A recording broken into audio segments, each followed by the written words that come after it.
Hello दोस्तों, कैसे हैं आप सभी। उम्मीद है आप सभी कुशल होंगे।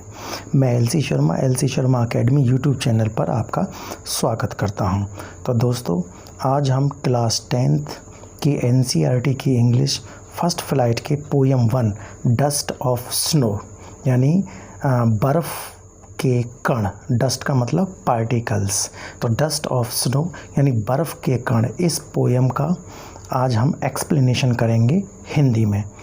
ये पोएम के राइटर हैं Robert Frost.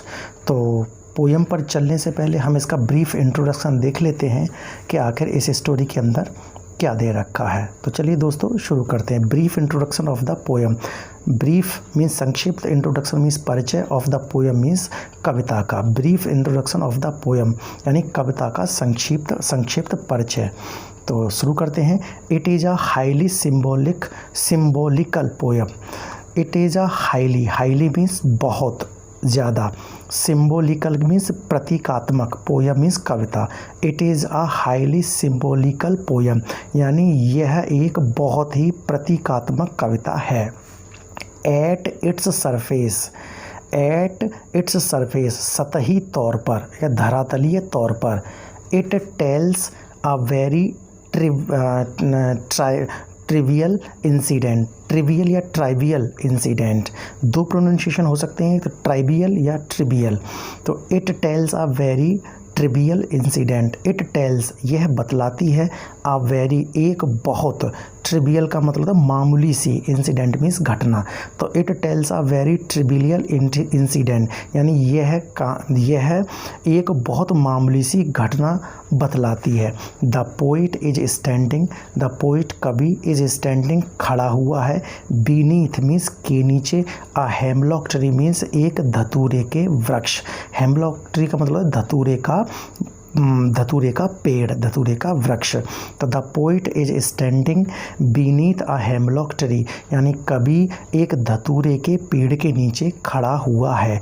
It is very cold, बहुत ठंड है।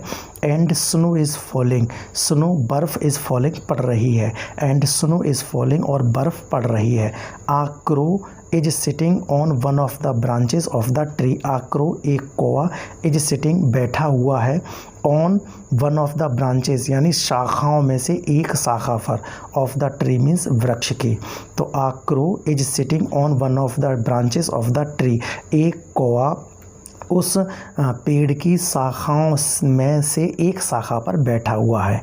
इट्स विंग्स यानी कौए के पंख, गेट कवर्स ढके हुए हैं, with fine particles. Fine particles का मतलब था स्मॉल पार्टिकल्स यानी छोटे छोटे कण ऑफ स्नो। तो its wings get covered with fine particles of snow यानी कौए के पंख बर्फ़ के छोटे छोटे कणों से ढके हुए हैं। The crow shakes itself, shake का मतलब हिलाना, इटसेल्फ मीन्स खुद को। द क्रो शेक्स इटसेल्फ यानी कौवा खुद को हिलाता है। And the snow falls on the poet, and the snow और बर्फ़ फॉल्स गिर जाती है, ऑन द पोइट कवि के ऊपर। तो the crow shakes itself and the snow falls on the poet, कौवा खुद को हिलाता है और बर्फ़ कवि के ऊपर गिर जाती है। दिस लिटिल इंसिडेंट यानी यह छोटी सी घटना, इंसिडेंट का मतलब घटना। तो दिस लिटिल में छोटा, दिस लिटिल इंसिडेंट यह छोटी घटना, brings about a sudden, brings means ले आती है, अबाउट अ सडन चेंज का मतलब अचानक बदलाव। इन द पोइट्स मीन्स कवि के, स्टेट ऑफ माइंड का मतलब मनः स्थिति में, स्टेट ऑफ माइंड का मतलब होता है मनः स्थिति।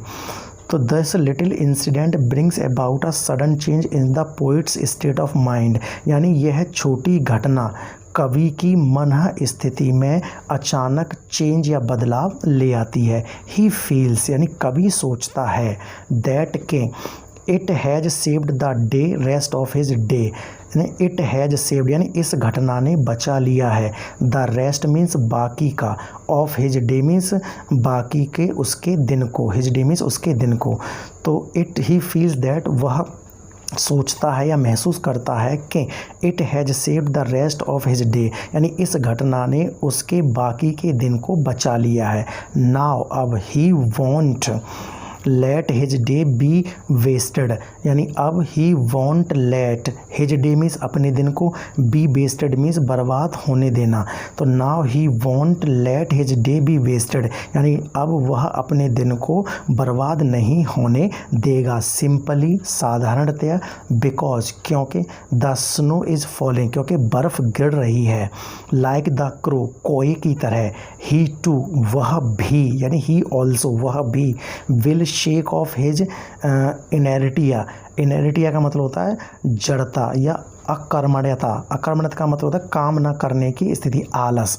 तो ही टू यानी लाइक द क्रो कोए की तरह, ही टू यानी वह भी, will shake of his inertia यानी वह भी अपनी जड़ता या अकर्मण्यता को झटक देगा, and go about his business as usual, as usual means सामान्य की तरह, गो यानी चल देगा हिज बिजनेस में अपने काम पर, and go about his business as usual, और सामान्यतः या प्रतिदिन की तरह वह अपने काम पर चल देगा। तो दोस्तों ये था इस स्टोरी का ब्रीफ इंट्रोडक्शन। तो चलिए अब हम चलते हैं एनसीईआरटी के ओरिजिनल टेक्स्ट पर। तो दोस्तों यहाँ से ये पोयम शुरू होती है, वो ब्रीफ इंट्रोडक्शन था।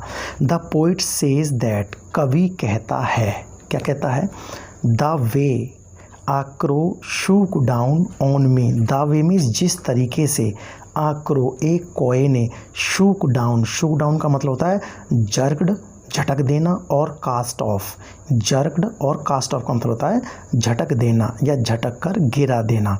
The way a crow shook down यानी जिस तरीके से एक कोए ने झटक कर गिरा दिया, ऑन मी मेरे ऊपर, the dust of snow, dust of snow का मतलब है स्मॉल पार्टिकल्स ऑफ स्नो यानी बर्फ़ के छोटे छोटे कण। तो द वे आक्रो, कवि कहता है द वे आक्रो यानी जिस तरीके से एक कोए ने, shook down on me the dust of a snow, एक कोए ने मेरे ऊपर बर्फ़ के छोटे छोटे कणों को झटक कर गिरा दिया। फ्रॉम अ हेमलॉक ट्री, कहाँ से, वह कौआ जो कि एक धतूरे के पेड़ पर बैठा हुआ था, धतूरे के पेड़ से। तो the way a crow shook down on me the dust of snow from a hemlock tree. The poet say कभी कहता है कि एक धतूरे के पेड़ से एक कोए ने मेरे ऊपर बर्फ़ के छोटे छोटे कणों को झटक कर गिरा दिया।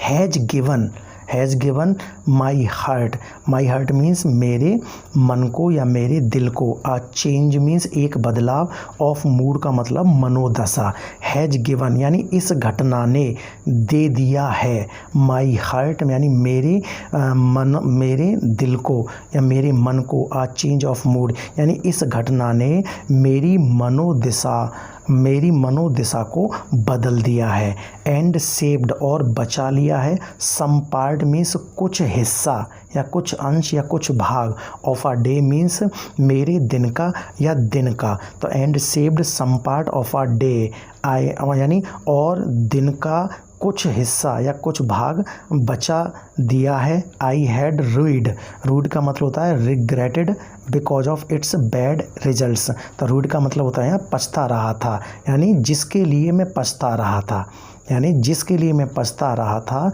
जिस दिन मैं पछता रहा था या जिसके लिए मैं पछता रहा था, तो उस दिन के कुछ हिस्से को उस कोए ने मुझसे बचा लिया। कहने का मतलब यह है कि उस दिन बर्फ़ पड़ रही थी, बर्फ़ पड़ने के बावजूद भी कौआ एज यूजुअल यानी सामान्यतः प्रतिदिन की तरह अपने काम में बिजी था। तो उस जब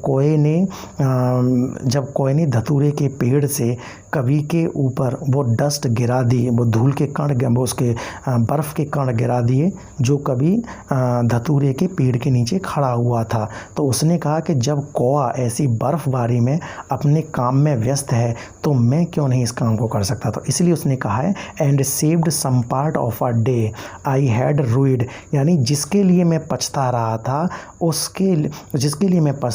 था तो दिन के कुछ हिस्से को इस कोए ने इस घटना के द्वारा बचा लिया।